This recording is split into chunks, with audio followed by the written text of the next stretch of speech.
بص بقى يا حبيب اخوك، لو عايز تعرف مين الفرق المصريه روح اسال ابوك. روح اسال ابوك قول له مين الاهلي والزمالك. مين الاهلي والزمالك؟ الزمالك اخر 12 مواجهه مع الانديه السعوديه كسبان 6 ومتعادل 6. تمام، خش على جوجل كده واكتب الكلام اللي انا بقول لك عليه ده، هتشوف الكلام ده بعينيك. تمام، تعالى بقى الناحيه التانيه للبطل بتاعنا. البطل بتاعنا بطل القاره وبطل العرب وبطل مصر، الاهلي المصري. الاهلي المصري. تمام.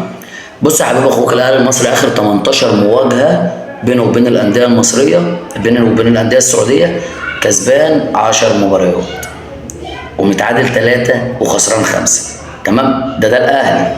لسه بقى ما جبنالكش مثلا اسماعيلي، ما جبنالكش مصري، ما جبنالكش مثلا محله، ما جبنالكش باقي الانديه المصريه. انا بكلمك في اهلي وزمالك بس. الزمالك كسبان 6 ومتعادل 6 في اخر 12 مواجهه. تمام. الاهلي في اخر 18 مواجهه كسبان 10 ومتعادل 3 وخسران 5. تمام، ودي اخر نتيجه الاهلي عملها على فريق الاتحاد بالنتيجه دي 3-1. 3-1 على الاتحاد. وانت عندك نجم قبلها بسنه واخد بلندور، كريم بنزيما. تمام، روح اسال ابوك يا حبيب اخوك مين هو الاهلي والزمالك المصري.